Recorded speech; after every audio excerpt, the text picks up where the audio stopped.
श्री सीतानाथ समारंभो श्रीरामानंदाय मध्यमाम् अस्मदाचार्यपर्यन्तां वन्दे श्रीगुरुपरम्पराम् अखण्डमण्डलाकारं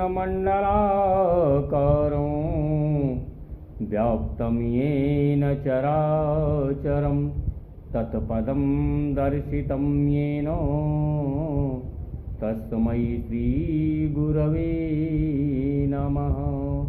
सभी सनातन प्रेमियों को जय जय श्री राम, जय श्री सीताराम। आज हम चर्चा करते हैं सनातन धर्म के व्रतों की। यदि आज समाज की ओर देखा जाए, संपूर्ण समाज की बात कर रहा हूं, चाहे जिस प्रदेश की हो, संपूर्ण भारत देश की बात कर रहा हूं। जिधर आप दृष्टि देखिए, दृष्टि डालिए, एक बात स्पष्ट रूप से दिखाई देती है कि हमारा समाज पाश्चात्य संस्कृति से इतना ओतप्रोत हो गया है, इतना प्रभावित हो गया है, इतना ग्रस्त हो गया है कि आज वो स्वयं अपनी पहचान भूल गया है। अपने धार्मिक व्रतों को, अपने पर्वों को, किस दिन कौन सा व्रत होना है, किस दिन कौन सा त्योहार आना है, एक तो पता नहीं होता है, और अगर पता भी है तो बड़े हेय दृष्टि से उसको देखता है, गिरी निगाह से उन व्रतों को देखता है। अगर कोई समाज से निकल करके ऐसे लोग जो व्रतों की अवहेलना करते हैं, उसका दुष्प्रचार करते हैं, ऐसे लोगों को यदि समझाने का प्रयास करता है तो उल्टा प्रश्न कर देते हैं। कहते हैं इन व्रतों को करने से क्या होगा?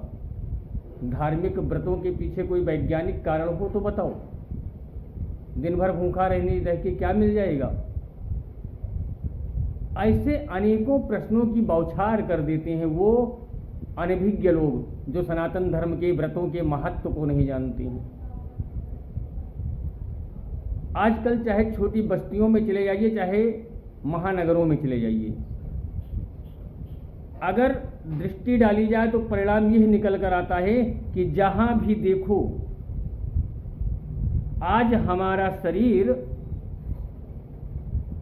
और हमारे शरीर की प्रतिरोधक क्षमता समाप्त होती जा रही है, लुप्त प्राय हो गई है। बड़े बड़े रोग हो जाया करते थे, लोग डॉक्टर के पास नहीं जाते थे, वनस्पतियों से, औषधियों से उसका इलाज कर देते थे, वो ठीक भी हो जाता था। परंतु आज प्यारे, जरा सी छींक नहीं आई कि डॉक्टर के पास पहुंच गए। थोड़ा सा ज्वर आ गया, अगर बुखार चढ़ गया या खांसी से पीड़ित हो गए तो तुरंत डॉक्टर के पास जाते हैं, और डॉक्टर के पास जब जाओगे तो बिना जांच के कोई दवा नहीं है। Blood pressure, sugar, urine test कराइए, तमाम प्रकार की जांचें डॉक्टर लिख देता है।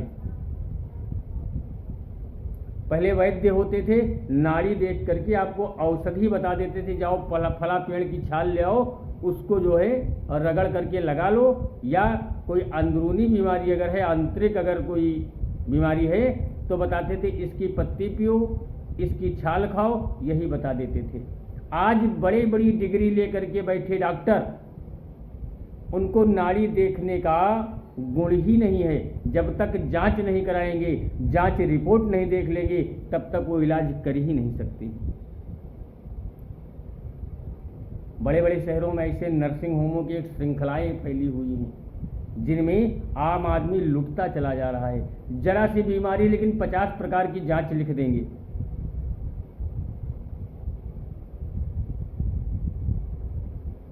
कुछ लोग तो ऐसे हैं जो इन जांचों से प्रभावित तो हो जाते हैं और अपने शरीर का नाश कर लेते हैं। प्यारे, ज्यादा दूर न जाइए, 100-200 वर्ष पहले का भारत का इतिहास देख लीजिए,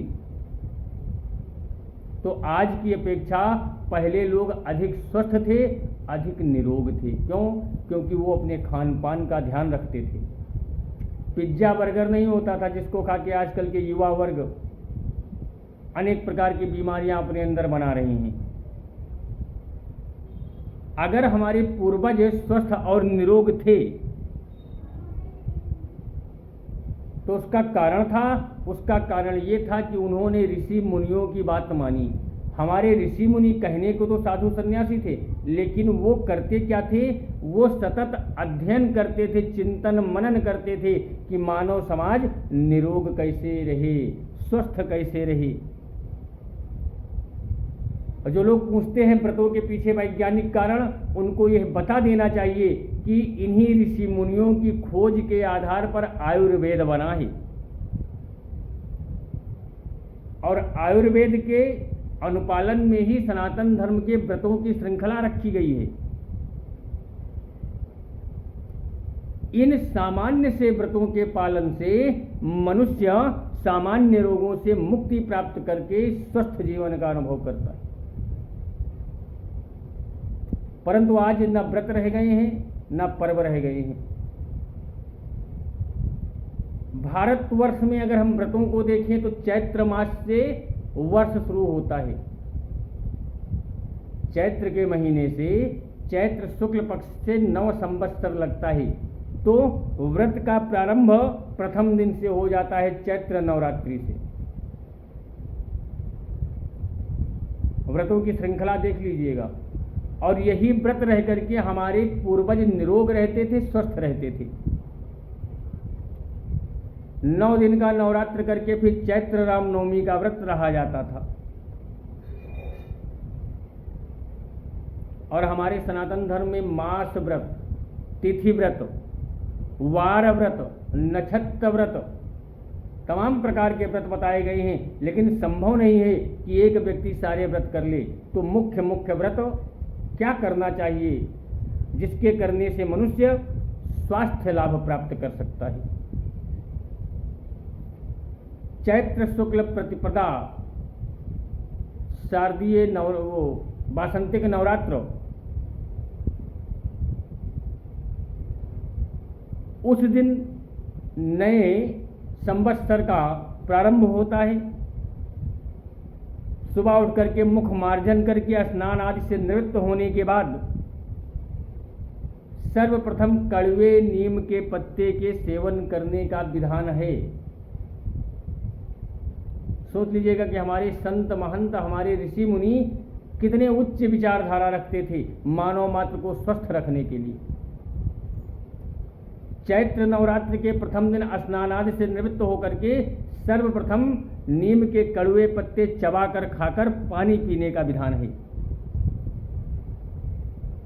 और अगर हम आयुर्वेद की बात करें तो आयुर्वेद भी कहता है कि प्रतिदिन यदि सुबह उठ करके नीम के पत्ते चबा करके खा लिया जाए और जल का पान कर लिया जाए तो रक्त संबंधित बीमारी कभी नहीं होगी, क्योंकि नीम के पत्ते रक्त शुद्ध करने में सक्षम होते हैं और मनुष्य को चर्म रोगों से मुक्ति मिलती है। रामनवमी तक व्रत किया जाए और व्रत करने से आपको दीर्घ शांति मिलती है। शरीर में जो दिन भर में 4 बार भोजन होता है, भोजन ज़्यादा हो जाने से भी पाचन शक्तियाँ आपकी डैमेज होती हैं। पाचन शक्तियाँ कहाँ तक पचाएंगी? तो व्रत करने से इन पाचन तंत्रों को भी कुछ आराम मिलता है।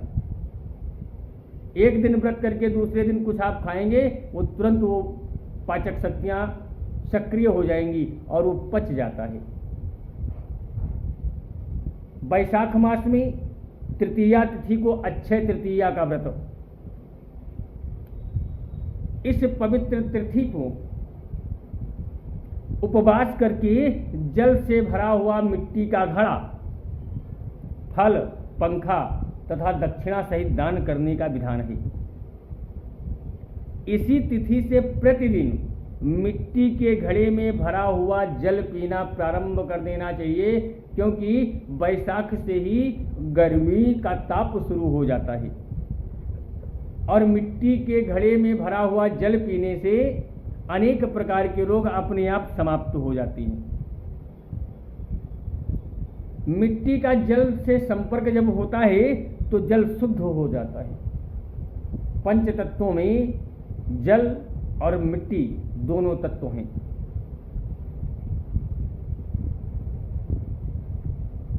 घड़े में इतना बड़ा गुण पैदा कैसे होता है? एक तो वो सर्दी में बनाया जाता है। सर्दी का मतलब उसमें पानी मिट्टी में सान करके तब उसको बनाया जाता है। सर्दी में बनाया गया, पकाया किस में गया? अग्नि में। अग्नि में पकाया गया। अग्नि के संपर्क में आने से मिट्टी का घड़ा अत्यंत उपयोगी हो जाता है। लेकिन आजकल तो फ्रिज का जल पिया जाता है।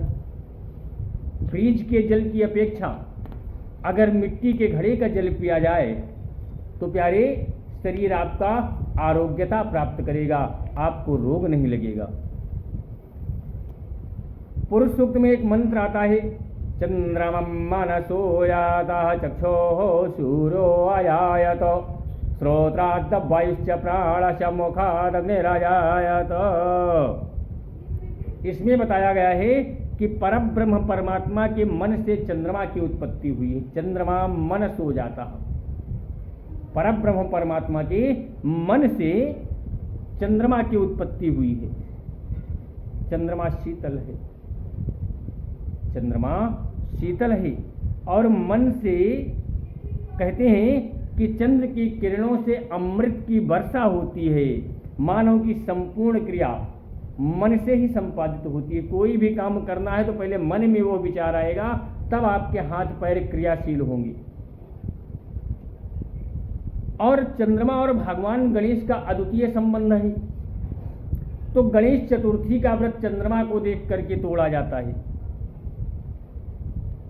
प्रत्येक महीने के दोनों पक्ष में चतुर्थी आती है, लेकिन लोग कृष्ण पक्ष की चतुर्थी का व्रत करते हैं और उस दिन व्रत करके चंद्रोदय हो जाने पर चंद्र को अर्घ्य दे करके लोग उसका पारण करते हैं, अर्थात भोजन करते हैं। दिन भर व्रत रहते हैं। और प्रसाद क्या होता है? तिल और गुड़ का नैवेद्य लगाते हैं।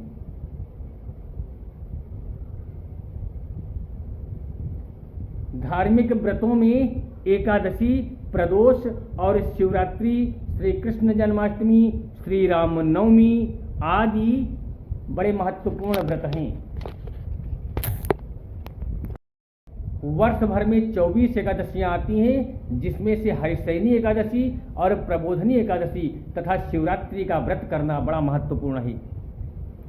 वैसे तो साल भर में प्रत्येक महीने में व्रतों का भंडार भरा पड़ा है, लेकिन फिर भी चातुर्मास व्रतों का पालन आरोग्य प्राप्ति की दृष्टि से अनोखा एवं अद्वितीय माना गया है। यदि हम चातुर्मास्य में धार्मिक व्रतों का अनुपालन कर लें तो आरोग्य प्राप्ति के साथ साथ आध्यात्मिक शांति भी प्राप्त कर सकते हैं। चातुर्मास्य में वात, पित्त, प्रकोप, वात पित्त बढ़ाने वाली साग सब्जियों का भंडार होता है। इसलिए चातुर्मास्य में 4 महीने तक व्रत करने का विधान बताया गया है। और मान लिया व्रत न रह पावे तो सायंकाल को एक समय भोजन कर लेना चाहिए।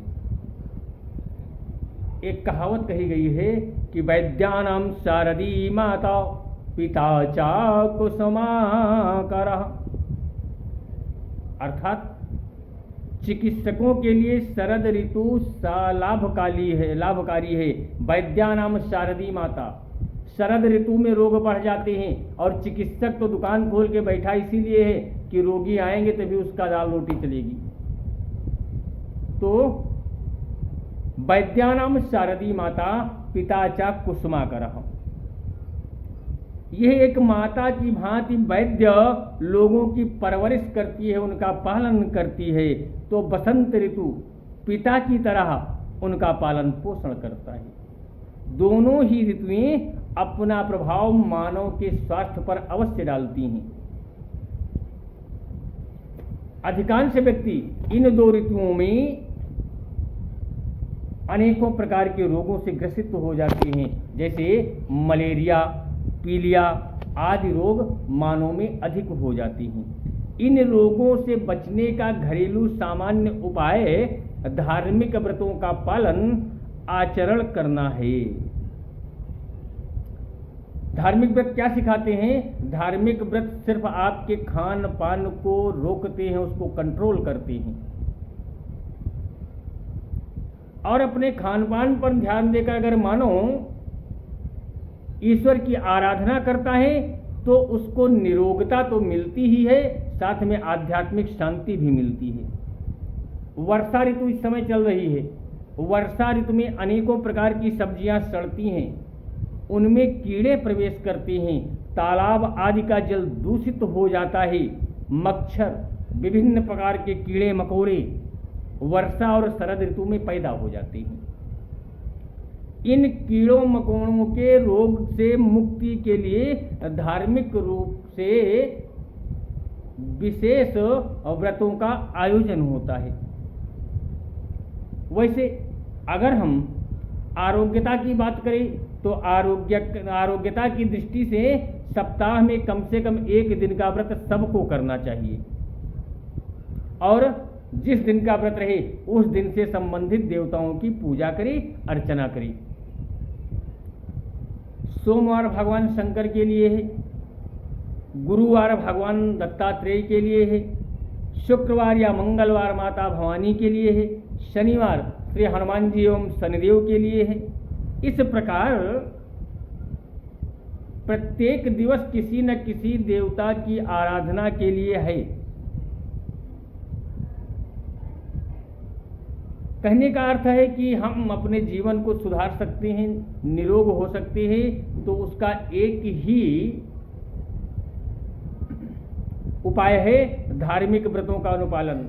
और सनातन धर्म का कोई भी ऐसा व्रत नहीं है जिसमें वैज्ञानिक तथ्य न हो, जिसमें वैज्ञानिकता न छुपी हो। ना कोई ऐसा व्रत है, ना कोई ऐसा उपवास है, ना कोई ऐसा पर्व त्योहार है। सबके पीछे वैज्ञानिकता जरूर जुड़ी हुई है, लेकिन जो लोग इसको हंसी में उड़ाते हैं वो अपने लिए स्वयं घातक हो रहे हैं। तो आइए हम आप इन व्रतों का अनुपालन करके संकल्प लें कि दिन में, सप्ताह में कम से कम एक दिन का व्रत रह करके अपने पाचन तंत्रों को एक दिन का आराम तो दीजिए, तो आगे के लिए फिर से वो तैयार हों, आप जो खाएं चबाएं उनको पचाने के लिए। इन्हीं शब्दों के साथ आज की वाणी को विराम है। जय जय श्री सीताराम, जय श्रीमन नारायण।